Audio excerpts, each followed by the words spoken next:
Hola, ¿qué tal? ¿Cómo están todos ustedes? Me da mucho gusto saludarles. Hoy es 5 de octubre y ayer, 4 de octubre del 2023, Papa Francisco publicó la exhortación apostólica Laudate Deum y va dirigida a todas las personas de buena voluntad sobre la crisis climática. Y vamos a leerlo, lo comparto en voz alta, la lectura en voz alta para aquellas personas que prefieren escuchar. Pero además voy a ponerlo en pantalla porque sí quiero que quienes quieran vayan siguiendo la lectura, ¿no? Y para que conste. Y si no, que me corrijan si estoy leyendo mal. Entonces, permítame compartir pantalla. Aquí lo tenemos. Entonces, alaben a Dios por todas sus criaturas. Esta era la invitación que hacía San Francisco de Asís con su vida, con sus cánticos, con sus gestos. Así recogía la propuesta de los salmos de la Biblia y reproducía la sensibilidad de Jesús ante las criaturas de su Padre. Miren los lirios del campo, cómo van creciendo sin fatigarse ni tejer. Yo les aseguro que ni Salomón, en el esplendor de su gloria, se vistió como uno de ellos. ¿No se venden acaso 5 pájaros por 2 monedas? Sin embargo, Dios no olvida a ninguno de ellos. ¿Cómo no admirar esta ternura de Jesús ante todos los seres que nos acompañan en el camino? Han pasado ya 8 años desde que publiqué la carta encíclica Laudato Si, cuando quise compartir con todos ustedes, hermanas y hermanos de nuestro sufrido planeta, mis más sentidas preocupaciones sobre el cuidado de la casa común. Pero con el paso del tiempo advierto que no tenemos reacciones suficientes, mientras el mundo que nos acoge se va desmoronando y quizás acercándose a un punto de quiebre. Más allá de esta posibilidad, es indudable que el impacto del cambio climático perjudicará de modo creciente las vidas y las familias de muchas personas. Sentiremos sus efectos en los ámbitos de la salud, las fuentes de trabajo, el acceso a los recursos, la vivienda, las migraciones forzadas, etc. Es un problema social global que está íntimamente relacionado con la dignidad de la vida humana. Los obispos de Estados Unidos manifestaron muy bien el sentido social de nuestra preocupación por el cambio climático, que va más allá de un planteo meramente ecológico, porque nuestro cuidado mutuo y nuestro cuidado de la tierra están íntimamente unidos. El cambio climático es uno de los principales desafíos a los que se enfrenta la sociedad y la comunidad mundial. Los efectos del cambio climático son soportados por las personas más vulnerables, ya sea en casa o en todo el mundo. En pocas palabras, lo dijeron también los obispos en el sínodo para la Amazonia. Los atentados contra la naturaleza tienen consecuencias contra la vida de los pueblos. Y para expresar de modo contundente que ya no se trata de una cuestión secundaria o ideológica, sino de un drama que nos daña a todos, los obispos africanos afirmaron que el cambio climático pone de manifiesto un impactante ejemplo de pecado estructural. La reflexión y la información que podemos recoger de estos últimos 8 años nos permite precisar y completar lo que podíamos afirmar tiempo atrás. Por esta razón y porque la situación se vuelve más imperiosa todavía, he querido compartir con ustedes estas páginas. 1. La crisis climática global. Por más que se pretendan negar, esconder, disimular o relativizar, los signos del cambio climático están ahí, cada vez más patentes. Nadie puede ignorar que en los últimos años hemos sido testigos de fenómenos extremos, periodos frecuentes de calor inusual, sequía y otros quejidos de la tierra, que son solo algunas expresiones palpables de una enfermedad silenciosa que nos afecta a todos. Es verdad que no cabe atribuir de modo habitual cada catástrofe concreta al cambio climático global. Sin embargo, sí es verificable que determinados cambios en el clima provocados por la humanidad aumentan notablemente la probabilidad de fenómenos extremos cada vez más frecuentes e intensos. Por eso sabemos que cada vez que aumenta la temperatura global en 0,5 grados centígrados, aumentarán también la intensidad y la frecuencia de las grandes lluvias y aluviones en algunas zonas, sequías severas en otras, calores extremos en ciertas regiones y grandes nevadas en otras. Si hasta ahora podíamos tener olas de calor algunas veces al año, ¿qué pasaría con un aumento de la temperatura global de 1,5 grados centígrados del cual estamos cerca? Esas olas de calor serán mucho más frecuentes y con mayor intensidad.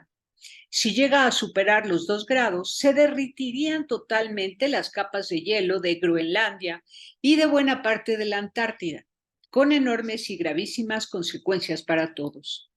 Resistencias y confusiones. En los últimos años no han faltado personas que pretendieron burlarse de esta constatación. Mencionan supuestos datos científicamente sólidos, como el hecho de que el planeta siempre tuvo y tendrá periodos de enfriamiento y calentamiento.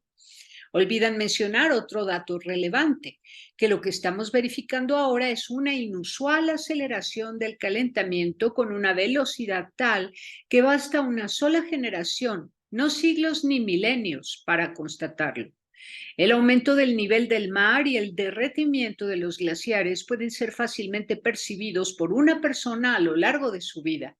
Y probablemente en pocos años muchas poblaciones deberán trasladar sus hogares a causa de estos hechos. Para ridiculizar a quienes hablan del calentamiento global, se acude al hecho de que suelen verificarse fríos también extremos.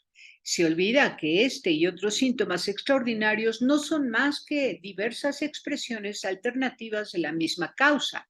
El desajuste global que provoca el calentamiento del planeta, tanto las sequías como las inundaciones, tanto los lagos que se secan como las poblaciones arrasadas por maremotos o desbordes, tienen en definitiva el mismo origen. Por otra parte, si hablamos de un fenómeno global, no podemos confundirlo con eventos transitorios y cambiantes, que se explican en buena parte por factores locales. La falta de información lleva a confundir las grandes proyecciones climáticas que suponen periodos largos. Hablamos al menos de décadas, con las previsiones meteorológicas que a lo sumo pueden abarcar algunas semanas. Cuando hablamos del cambio climático, nos referimos a una realidad global con constantes variaciones locales que persiste durante varias décadas. Con la pretensión de simplificar la realidad, no faltan quienes responsabilizan a los pobres porque tienen muchos hijos y hasta pretenden resolverlo mutilando a las mujeres de países menos desarrollados. Como siempre, pareciera que la culpa es de los pobres, pero la realidad es que un bajo porcentaje más rico del planeta contamina más que el 50% más pobre de toda la población mundial y que la emisión per cápita de los países más ricos es muchas veces mayor a la de los más pobres. ¿Cómo olvidar que África alberga más de la mitad de los más pobres del planeta? Es responsable de una mínima parte de las emisiones históricas. Imposible olvidarlo. También suele decirse que los esfuerzos por mitigar el cambio climático, reduciendo el uso de combustibles fósiles y desarrollando formas de energía más limpia, provocará una reducción de los puestos de trabajo. Lo que ocurre es que millones de personas pierden su empleo debido a las diversas consecuencias del cambio climático. Tanto el aumento del nivel del mar como las sequías y muchos otros fenómenos que afectan al planeta han dejado a mucha gente a la deriva. Por otra parte, la transición hacia formas renovables de energía bien gestionada, así como todos los esfuerzos de adaptación a los daños del cambio climático, son capaces de generar innumerables puestos de trabajo en diferentes sectores. Esto requiere que los políticos y empresarios estén ahora mismo ocupándose en ello. Las causas humanas. Ya no se puede dudar del origen humano antrópico del cambio climático. Veamos por qué. La concentración de gases efecto invernadero en la atmósfera, que por ese efecto provocan el calentamiento de la Tierra, se mantuvo estable hasta el siglo XIX por debajo de las 300 partes por millón en volumen. Pero a mediados de ese siglo, en coincidencia con el desarrollo industrial, comenzaron a crecer las emisiones. En los últimos 50 años el aumento se aceleró notablemente, como lo ha certificado el Observatorio de Mauna Loa que toma medidas diarias de dióxido de carbono desde el año 1958. Mientras escribía la Laudato Si, se alcanzó el máximo de la historia, 400 partes por millón, hasta llegar en junio de 2023 a las 423 partes por millón. Más del 42% del total de las emisiones netas a partir del año 1850 se produjeron después de 1990. Al mismo tiempo, verificamos que en los últimos 50 años la temperatura aumentó con una velocidad inédita, sin precedentes en los últimos 2000 años. En este periodo, la tendencia fue de un calentamiento de 0,15 grados centígrados por década, el doble de lo ocurrido en los últimos 150 años. Desde 1850 hasta hoy, la temperatura global aumentó 1,1 grados centígrados, fenómeno que se amplifica en las áreas polares. A este ritmo es posible que en 10 años alcanzaremos el límite máximo global deseable de 1,5 grados centígrados. El aumento no se dio solo en la superficie terrestre, sino también en varios kilómetros hacia arriba en la atmósfera, en la superficie de los océanos y aún en profundidades por cientos metros. Así se incrementó además la acidificación de los mares y se redujeron sus niveles de oxígeno. Los glaciares se retraen, disminuye la cobertura nevosa y sube constantemente el nivel del mar. No es posible ocultar la coincidencia de estos fenómenos climáticos globales con el crecimiento acelerado de la emisión de gases de efecto invernadero, sobre todo desde mediados del siglo XX. Una abrumadora mayoría de científicos especializados en clima sostienen esta correlación y solo un ínfimo porcentaje de ellos intenta negar esta evidencia. Lamentablemente, la crisis climática no es precisamente un asunto que interese a los grandes poderes económicos, preocupados por el mayor rédito posible con el menor costo y en el tiempo más corto que se pueda. Me veo obligado a hacer estas precisiones que pueden parecer obvias debido a ciertas opiniones despectivas y poco racionales que encuentro incluso dentro de la Iglesia Católica. Pero ya no podemos dudar de que la razón de la inusual velocidad de estos peligrosos cambios es un hecho inocultable. Las enormes novedades que tienen que ver con la desbocada intervención humana sobre la naturaleza en los últimos 2 siglos. Los elementos de origen natural que suelen provocar calentamiento, como las erupciones volcánicas y otros, son insuficientes para explicar la proporción y la velocidad de los cambios de las últimas décadas. La evolución de las temperaturas medias superficiales no se sostienen sin el efecto del aumento de los gases de efecto invernadero. Daños y riesgos. Algunas manifestaciones de esta crisis climática ya son irreversibles, al menos por cientos de años, como el aumento de la temperatura global de los océanos, su acidificación y disminución de oxígeno. Las aguas oceánicas tienen una inercia térmica y se requieren siglos para normalizar la temperatura y la salinidad, lo cual afecta la supervivencia de muchas especies. Este es un signo entre tantos otros de que las demás criaturas de este mundo han dejado de ser compañeros de camino para convertirse en nuestras víctimas. Lo mismo hay que decir del proceso que lleva a la disminución del hielo continental. El derretimiento de los polos no podrá revertirse por cientos de años.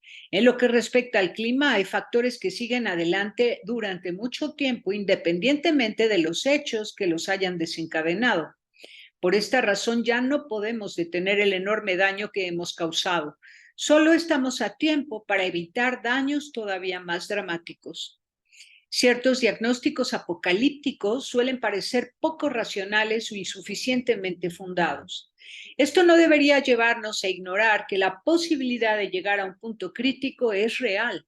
Pequeños cambios pueden provocar cambios mayores, imprevistos y quizás ya irreversibles debido a los factores de inercia. Así se terminaría desencadenando una cascada de acontecimientos que se precipiten como una bola de nieve. En un caso así siempre se llegará tarde, porque ninguna intervención podrá detener el proceso ya iniciado. De allí no se regresa. No podemos afirmar con certeza que en las condiciones actuales esto vaya a suceder. Sí es seguro que no deja de ser una posibilidad si tenemos en cuenta fenómenos ya en curso que sensibilizan al clima, como la disminución de los hielos, las modificaciones de flujos oceánicos, la deforestación en las selvas tropicales y el derretimiento del permafrost de Rusia, etcétera. Por consiguiente, urge una mirada más amplia que nos permita no solo admirarnos por las maravillas del progreso, sino también es apremiante prestar atención a otros efectos que probablemente ni siquiera podían imaginarse un siglo atrás. Se nos pide nada más que algo de responsabilidad ante la herencia que dejamos tras nuestro paso por este mundo. Finalmente, podemos agregar que la pandemia del COVID-19 ha constatado la estrecha relación de la vida humana con la de otros seres vivientes y con el medio ambiente, pero en especial ha confirmado que lo que ocurre en cualquier lugar del mundo tiene repercusiones en todo el planeta. Esto me permite repetir dos convicciones en las cuales hasta el cansancio todo está conectado y nadie se salva solo. 2. Más paradigma tecnocrático. En Laudato Si, ofrecí un breve desarrollo acerca del paradigma tecnocrático que está detrás del proceso actual de degradación del ambiente. Es un modo de entender la vida y la acción humana que se ha desviado y que contradice la realidad hasta dañarla. En el fondo consiste en pensar como si la realidad, el bien y la verdad brotaran espontáneamente del mismo poder tecnológico y económico. Como lógica consecuencia, de aquí se pasa fácilmente a la idea de un crecimiento infinito o ilimitado que ha entusiasmado tanto a economistas, financistas y tecnólogos. Durante los últimos años hemos podido confirmar este diagnóstico al mismo tiempo que hemos asistido a un nuevo avance de dicho paradigma. La inteligencia artificial y las últimas novedades tecnológicas parten de la idea de un ser humano sin límite alguno, cuyas capacidades y posibilidades podrían ser ampliadas hasta el infinito gracias a la tecnología. Así, el paradigma tecnocrático se retroalimenta monstruosamente. Sin duda, no son ilimitados los recursos naturales que requiere la tecnología, como el litio, el silicio y tantos otros. Pero el mayor problema es la ideología que subyace a una obsesión, acrecentar el poder humano más allá de lo imaginable, al cual la realidad no humana es un mero recurso a su servicio. Todo lo que exista deja de ser un don que se agradece, se valora y se cuida, y se convierte en un esclavo, en víctima de cualquier capricho de la mente humana y sus capacidades. Provoca escalofríos advertir que las capacidades ampliadas por la tecnología dan a quienes tienen el conocimiento y sobre todo el poder económico para utilizarlo un dominio impresionante sobre el conjunto de la humanidad y del mundo entero. Nunca la humanidad tuvo tanto poder sobre sí misma y nada garantiza que vaya a utilizarlo bien, sobre todo si se considera el modo como lo está haciendo. ¿En manos de quienes está y puede llegar a estar tanto poder? Es tremendamente riesgoso que resida en una pequeña parte de la humanidad. Repensar nuestro uso del poder. No todo aumento de poder es un progreso para la humanidad. Basta pensar en las tecnologías admirables que fueron utilizadas para diezmar poblaciones, lanzar bombas atómicas, aniquilar etnias. Fueron momentos históricos donde la admiración ante el progreso no dejaba ver lo horroroso de sus efectos. Pero este riesgo está siempre presente porque el inmenso crecimiento tecnológico no estuvo acompañado de un desarrollo del ser humano en responsabilidad, valores, conciencia. Está desnudo y expuesto frente a su propio poder, que sigue creciendo sin tener los elementos para controlarlo. Puede disponer de mecanismos superficiales, pero podemos sostener que le falta una ética sólida, una cultura y una espiritualidad que realmente lo limiten y lo contengan en una lúcida abnegación. No es extraño que un poder tan grande en semejantes manos sea capaz de arrasar con la vida, mientras la matriz de pensamiento propia del paradigma tecnocrático nos enceguece y no nos permite advertir este gravísimo problema de la humanidad actual. En contra de este paradigma tecnocrático, decimos que el mundo que nos rodea no es un objeto de aprovechamiento, de uso desenfrenado, de ambición ilimitada. Ni siquiera podemos decir que la naturaleza es un mero marco donde desarrollamos nuestra vida y nuestros proyectos, porque estamos incluidos en ella, somos parte de ella y estamos interpenetrados, de manera que el mundo no se contempla desde fuera, sino desde dentro. Esto mismo excluye la idea de que el ser humano sea un extraño, un factor externo, solo capaz de dañar el ambiente. Debe ser considerado como parte de la naturaleza. La vida humana, la inteligencia y la libertad integran la naturaleza que enriquece a nuestro planeta y son parte de sus fuerzas internas y de su equilibrio. Por eso, un ambiente sano también es producto de la interacción del ser humano con el ambiente, como ocurre en las culturas indígenas y como ha ocurrido durante siglos en distintas regiones de la Tierra. Los grupos humanos muchas veces han creado ambiente, lo han remodelado de alguna manera sin destruirlo ni ponerlo en peligro. El gran problema actual es que el paradigma tecnocrático ha destrozado esta sana y armónica relación. De todos modos, la indispensable superación de este paradigma tan dañino y destructivo no se encontrará en una negación del ser humano, sino que incluye la interacción de los sistemas naturales con los sistemas sociales. Necesitamos repensar entre todos la cuestión del poder humano. ¿Cuál es su sentido? ¿Cuáles son sus límites? ¿Por qué nuestro poder ha aumentado frenéticamente en pocas décadas? Hemos hecho impresionantes y asombrosos progresos tecnológicos y no advertimos que al mismo tiempo nos convertimos en seres altamente peligrosos, capaces de poner en riesgo la vida de muchos seres y nuestra propia supervivencia. Cabe repetir hoy la ironía de Soloviev, un siglo tan avanzado que era también el último. Hace falta lucidez y honestidad para reconocer a tiempo que nuestro poder y el progreso que generamos se vuelve en contra de nosotros mismos. El aguijón ético. La decadencia ética del poder real se disfraza gracias al marketing y la información falsa, mecanismos útiles en las manos de quienes tienen mayores recursos para incidir en la opinión pública a través de ellos.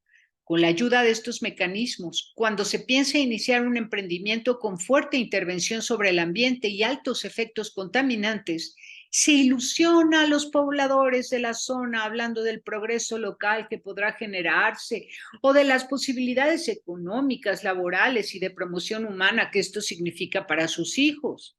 Pero en realidad no parece interesarles de verdad el futuro de estas personas, porque no se les dice con claridad que detrás de ese emprendimiento quedarían una tierra arrasada, unas condiciones mucho más desfavorables para vivir y prosperar, una región desolada, menos habitable, sin vida y sin la alegría de la convivencia y de la esperanza, además del daño global que termina perjudicando a muchos más. Basta pensar en el efímero entusiasmo del dinero que se recibió a cambio de depositar en un lugar residuos nucleares. La casa que se pudo comprar con ese dinero se convirtió en una tumba a causa de las enfermedades que se desencadenaron. Y no hablo movido por una imaginación desbordada, sino a partir de algo que hemos vivido. Podría decirse que se trata de un ejemplo extremo, pero no cabe hablar aquí de daños menores porque es precisamente la sumatoria de muchos daños que se consideran tolerables, lo que termina llevándonos a la situación en la que ahora nos encontramos. Esta situación no tiene que ver solo con la física o la biología, sino también con la economía y nuestro modo de concebirla. La lógica del máximo beneficio con el menor costo, disfrazada de racionalidad, de progreso y de promesas ilusorias, vuelve imposible cualquier sincera preocupación por la casa común y cualquier inquietud por promover a los descartados de la sociedad. En los últimos años podemos advertir que aturdidos y extasiados frente a las promesas de tantos falsos profetas, a veces los mismos pobres caen en el engaño de un mundo que no se construye para ellos. Se desarrollan planteos equivocados en torno a la llamada meritocracia, convertida en un merecido poder humano al que todo se debe someter, en un dominio de los que nacieron con mejores condiciones de desarrollo. Una cosa es un sano planteo sobre el valor del esfuerzo, el desarrollo de las propias capacidades y un loable espíritu de iniciativa, pero si no se busca una real igualdad de oportunidades, esto se convierte fácilmente en una pantalla que consolida más aún los privilegios de unos pocos con mayor poder. Dentro de esta lógica perversa, ¿qué les importa el daño a la casa común si ellos se sienten seguros bajo la supuesta armadura de los recursos económicos que han conseguido con su capacidad y con su esfuerzo? En la propia conciencia y ante el rostro de los hijos que pagarán el daño de sus acciones, aparece la pregunta por el sentido. ¿Qué sentido tiene mi vida? ¿Qué sentido tiene mi paso por esta tierra? ¿Qué sentido tienen, en definitiva, mi trabajo y mi esfuerzo? 3. La debilidad de la política internacional. Si bien la historia da muestras de estar volviendo atrás, cada generación ha de hacer suyas las luchas y los logros de las generaciones pasadas y llevarlas a metas más altas aún. Es el camino. El bien, como también el amor, la justicia y la solidaridad, no se alcanzan de una vez para siempre. Han de ser conquistados cada día. Para que haya avances sólidos y duraderos, me permito insistir que deben ser favorecidos los acuerdos multilaterales entre los estados. No es conveniente confundir el multilateralismo con una autoridad mundial concentrada en una persona o en una élite con excesivo poder. Cuando se habla de la posibilidad de alguna forma de autoridad mundial regulada por el derecho, no necesariamente debe pensarse en una autoridad personal. Hablemos sobre todo de organizaciones mundiales más eficaces, dotadas de autoridad para asegurar el bien común, la erradicación del hambre y la miseria y la defensa cierta de los derechos humanos elementales. La cuestión es que deben estar dotadas de autoridad real de manera que se pueda asegurar el cumplimiento de algunos objetivos irrenunciables. De este modo se daría lugar a un multilateralismo que no dependa de las circunstancias políticas cambiantes o de los intereses de unos pocos que tengan una eficacia y que tenga una eficacia estable. Sigue siendo lamentable que las crisis mundiales sean desaprovechadas cuando serían la ocasión para provocar cambios saludables. Es lo que ocurrió en la crisis financiera de 2007-2018 y ha vuelto a ocurrir en la crisis del COVID-19, porque las verdaderas estrategias que se desarrollaron posteriormente en el mundo se orientaron a más individualismo, a más desintegración, a más libertad para los verdaderos poderosos que siempre encuentran la manera de salir indemnes. Reconfigurar el multilateralismo. Más que salvar el viejo multilateralismo, parece que el desafío actual está en reconfigurarlo y recrearlo teniendo en cuenta la nueva situación mundial. Los invito a reconocer que tantas agrupaciones y organizaciones de la sociedad civil ayudan a paliar las debilidades de la comunidad internacional, su falta de coordinación en situaciones complejas, su falta de atención frente a derechos humanos. Por ejemplo, el proceso de Ottawa contra el uso, producción y manufactura de las minas antipersonales es un ejemplo que muestra cómo la sociedad civil con sus organizaciones es capaz de crear dinámicas eficientes que las Naciones Unidas no logran. De este modo se aplica el principio de subsidiariedad también a la relación mundial local. A mediano plazo, la globalización favorece intercambios culturales espontáneos, mayor conocimiento mutuo y caminos de integración de las poblaciones que terminen provocando un multilateralismo desde abajo y no simplemente decidido por las élites del poder. Las exigencias que brotan desde abajo en todo el mundo, donde luchadores de los más diversos países se ayudan y se acompañan, pueden terminar presionando a los factores de poder. Es de esperar que esto ocurra con respecto a la crisis climática. Por eso reitero que si los ciudadanos no controlan al poder político nacional, regional y municipal, tampoco es posible un control de los daños ambientales. La cultura posmoderna generó una nueva sensibilidad hacia los que son más débiles y menos dotados de poder. Esto se conecta con mi insistencia en la carta encíclica Fratelli Tutti sobre el primado de la persona humana y la defensa de su dignidad más allá de toda circunstancia. Es otro modo de invitar al multilateralismo en orden a resolver los problemas reales de la humanidad, procurando ante todo el respeto a la dignidad de las personas, de manera que la ética prime por sobre las conveniencias locales o circunstanciales. No se trata de reemplazar a la política porque, por otro lado, las potencias emergentes se vuelven cada vez más relevantes y, de hecho, son capaces de obtener resultados importantes en la resolución de problemas concretos, como algunas de ellas han demostrado en la pandemia.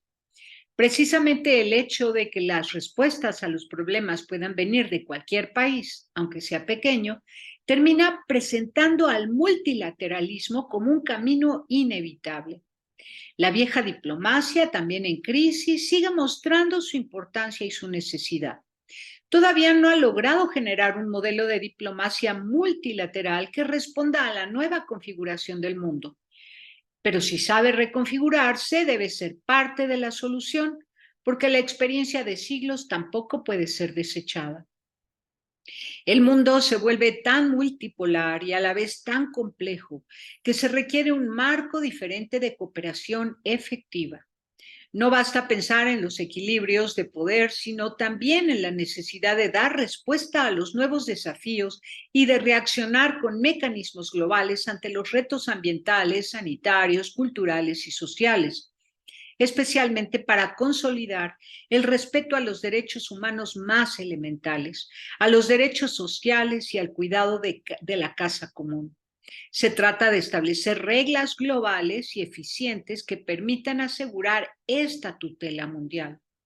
Todo esto supone generar un nuevo procedimiento de toma de decisiones y de legitimación de estas decisiones, porque el establecido varias décadas atrás no es suficiente ni parece eficaz.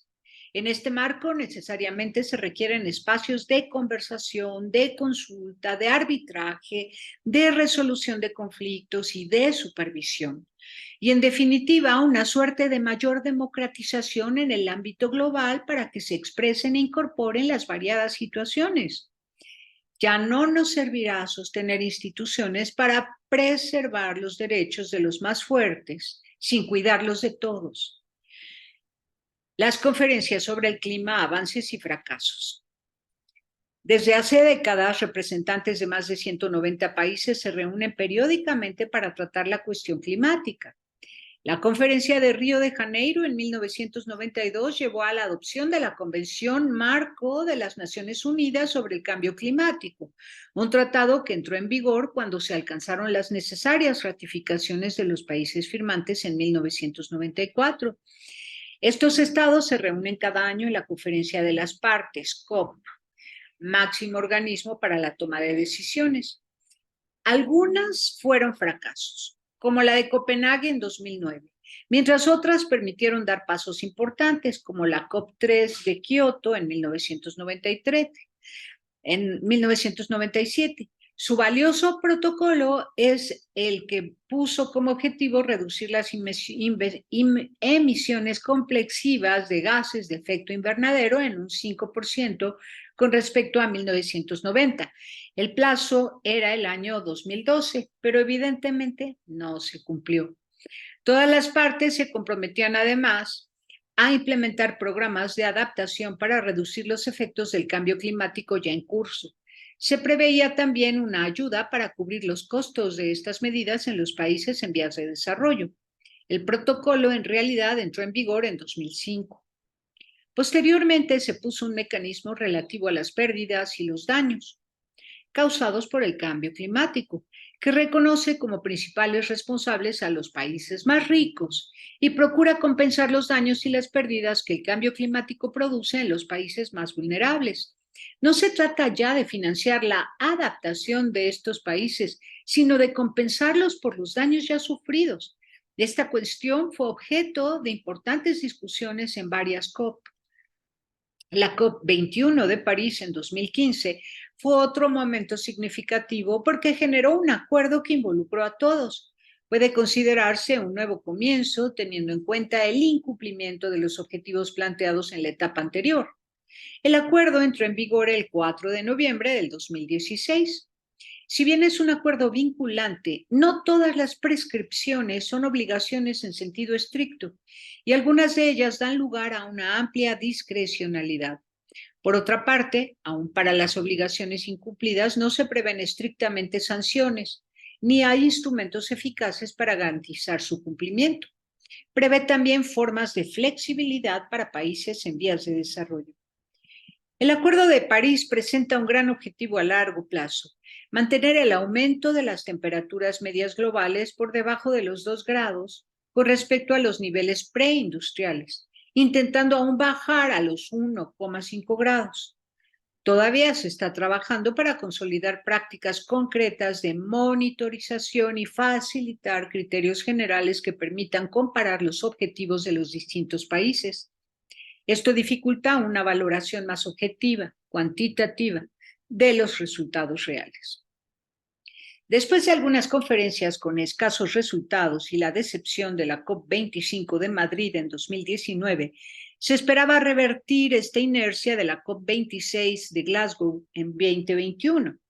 Básicamente, su resultado fue relanzar el Acuerdo de París puesto en duda por los condicionamientos y efectos de la pandemia. Por lo demás, abundaron las exhortaciones cuya incidencia real era poco previsible. Las propuestas tendientes a asegurar una transición rápida y efectiva hacia formas alternativas de energía menos contaminantes no pudieron avanzar. La COP27 de Sharm el-Sheikh estuvo desde el inicio amenazada, en 2022 estuvo desde el inicio amenazada por la situación que creó la invasión a Ucrania, que causó una importante crisis económica y energética. El uso del carbón aumentó y todos querían asegurarse su abastecimiento. Los países en vías de desarrollo consideraban una prioridad urgente acceder a la energía y a las posibilidades de desarrollo.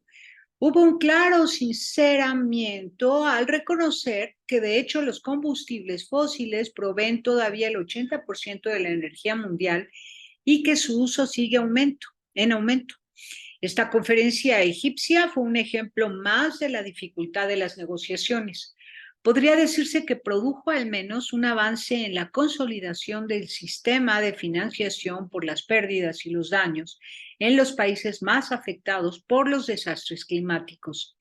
Esto parecía dar nueva voz y mayor participación a los países en vías de desarrollo, pero aún en esta cuestión muchos puntos quedaron imprecisos, sobre todo la responsabilidad concreta de los países que deben aportar. Hoy podemos seguir afirmando que los acuerdos que han tenido un bajo nivel de implementación porque no se establecieron adecuados mecanismos de control, de revisión periódica y de sanción de incumplimientos. Los principios enunciados siguen reclamando caminos eficaces y ágiles de ejecución práctica. También que las negociaciones internacionales no pueden avanzar significativamente por las posiciones de los países que privilegian sus intereses nacionales sobre el bien común global. Quienes sufrirán las consecuencias que nosotros intentamos disimular recordarán esta falta de conciencia y de responsabilidad. ¿Qué se espera de la COP28 de Dubái? Los Emiratos Árabes Unidos hospedarán la próxima conferencia de las partes COP28. Es un país del Golfo Pérsico que se caracteriza por ser un gran exportador de energías fósiles, si bien ha hecho importantes inversiones en energías renovables. Mientras tanto, las empresas de gas y petróleo ambicionan nuevos proyectos allí para ampliar más aún la producción. Decir que no hay nada que esperar sería un acto suicida porque implicaría exponer a toda la humanidad, especialmente a los más pobres, a los peores impactos del cambio climático. Si confiamos en la capacidad del ser humano de trascender sus pequeños intereses y de pensar en grande, no podemos dejar de soñar que esta COP28 dé lugar a una marcada aceleración de la transición energética, con compromisos efectivos y susceptibles de un monitoreo permanente. Esta convención puede ser un punto de inflexión que muestre que todo lo que se ha hecho desde 1992 iba en serio y valió la pena, o será una gran decepción y pondrá en riesgo lo bueno que se haya podido lograr hasta ahora.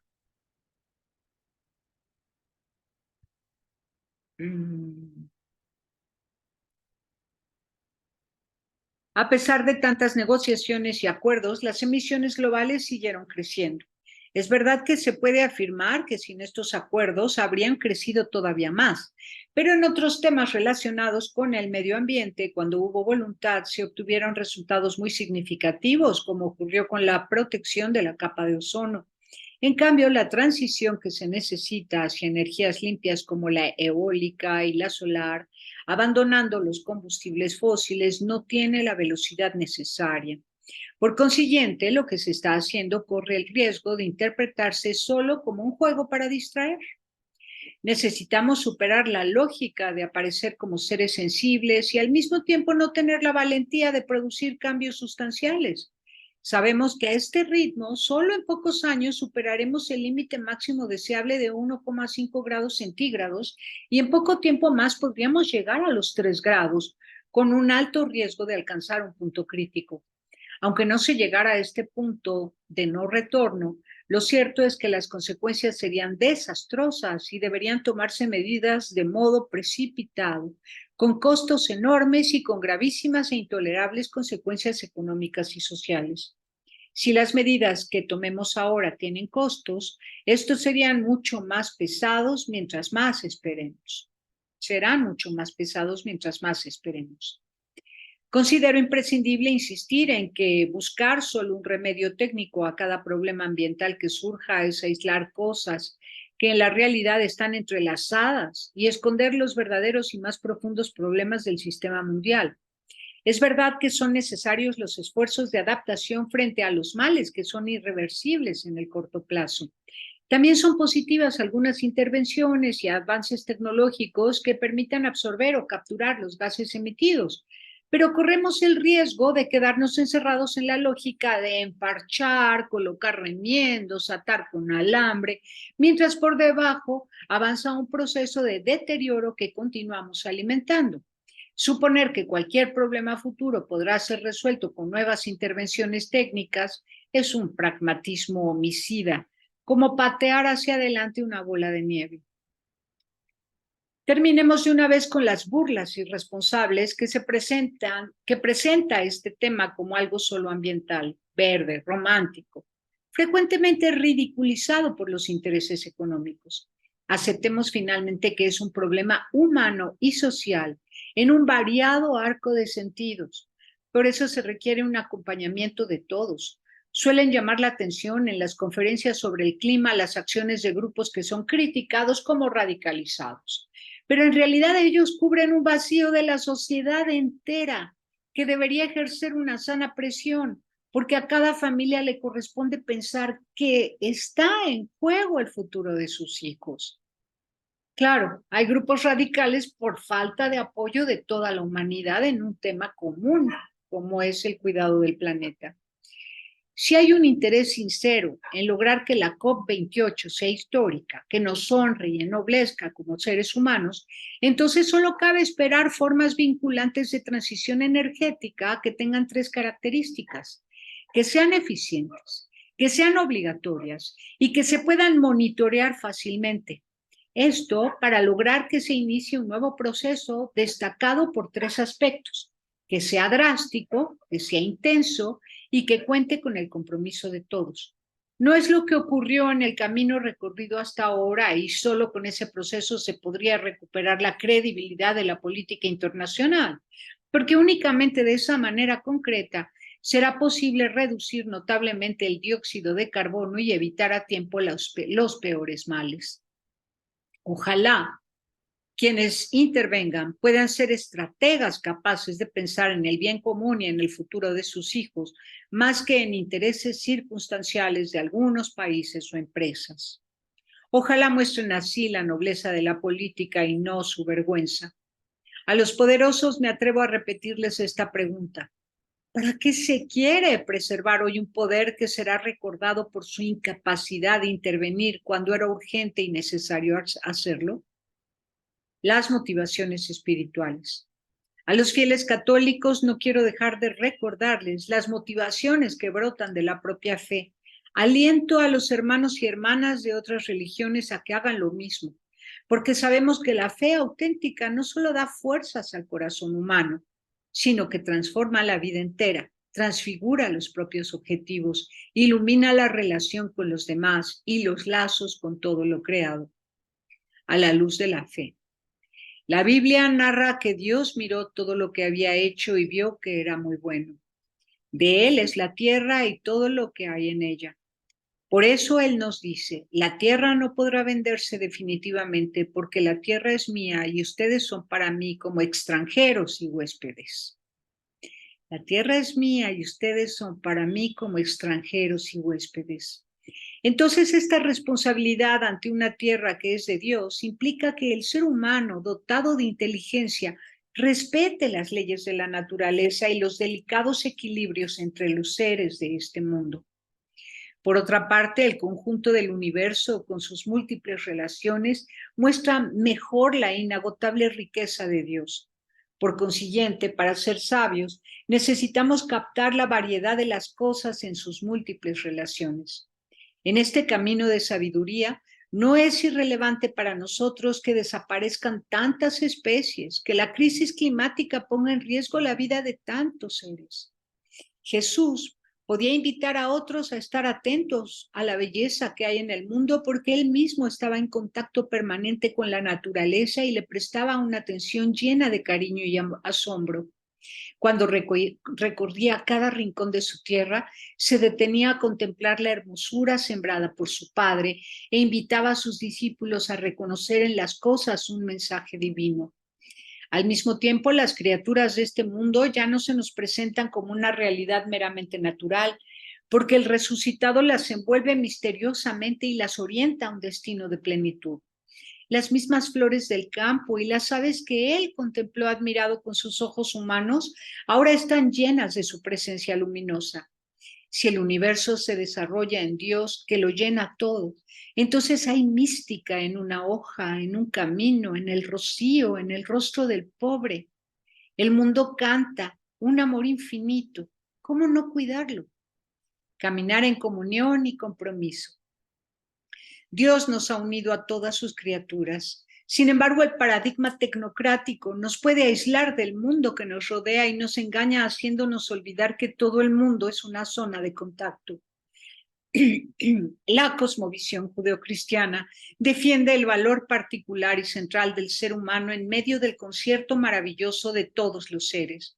Pero hoy nos vemos obligados a reconocer que solo es posible sostener un antropocentrismo situado, es decir, reconocer que la vida humana es incomprensible e insostenible sin las demás criaturas, porque todos los seres del universo estamos unidos por lazos invisibles y conformamos una especie de familia universal, una sublime comunión que nos mueve a un respeto sagrado, cariñoso y humilde. Esto no es producto de nuestra voluntad, tiene otro origen que está en la raíz de nuestro ser, ya que Dios nos ha unido tan estrechamente al mundo que nos rodea, que la desertificación del suelo es como una enfermedad para cada uno, y podemos lamentar la extinción de una especie como si fuera una mutilación. Así terminamos con la idea de un ser humano autónomo, todopoderoso, ilimitado, y nos repensamos a nosotros mismos para entendernos de una manera más humilde y más rica. Invito a cada uno a acompañar este camino de reconciliación con el mundo que nos alberga y a embellecerlo con el propio aporte, porque este empeño propio tiene que ver con la dignidad personal y con los grandes valores. Sin embargo, no puedo negar que es necesario ser sinceros y reconocer que las soluciones más efectivas no vendrán solo de los esfuerzos. A ver, voy a pausar un momentito y a meter a mis perritos. Momentito. Bueno, ya estamos acá. ¿En qué me quedé? Prendí la luz, le abrí a los perros. Miren, acá estamos.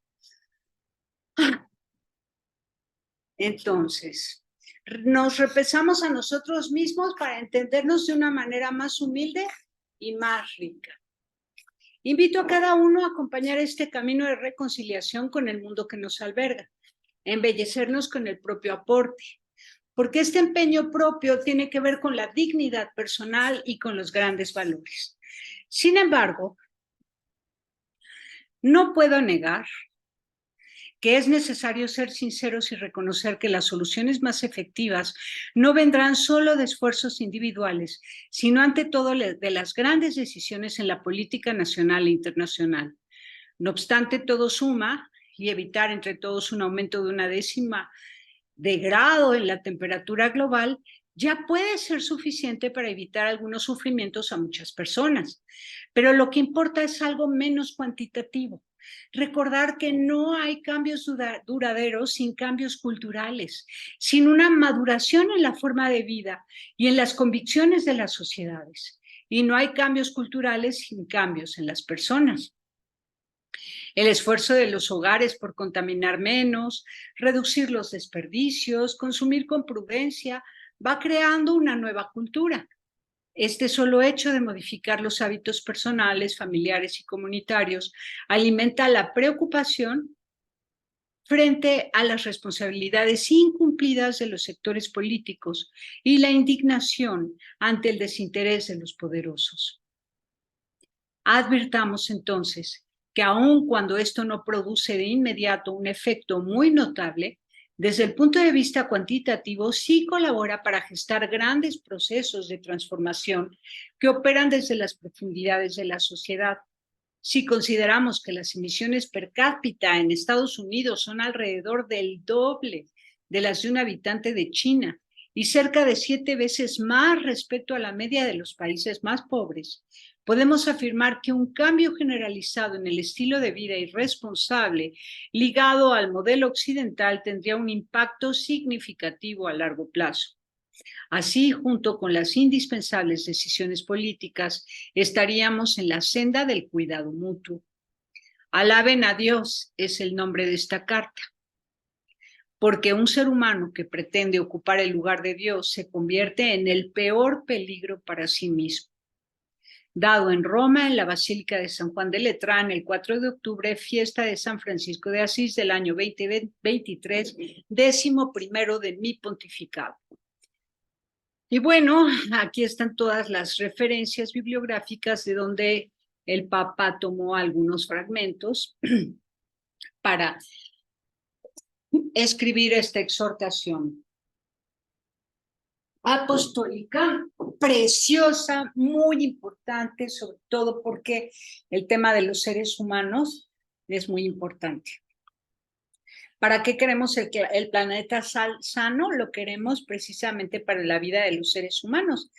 Y los seres humanos tienen que sanar su forma de pensar, de concebir la creación, de concebir la vida, saberse que solamente son huéspedes, que somos extranjeros, que somos caminantes, que ni siquiera somos habitantes, sino peregrinos, porque si fuéramos habitantes aquí viviríamos para siempre, pero estamos de paso y tenemos la responsabilidad de ser agradecidos, cuidando y compartiendo lo que es de todos, la casa común.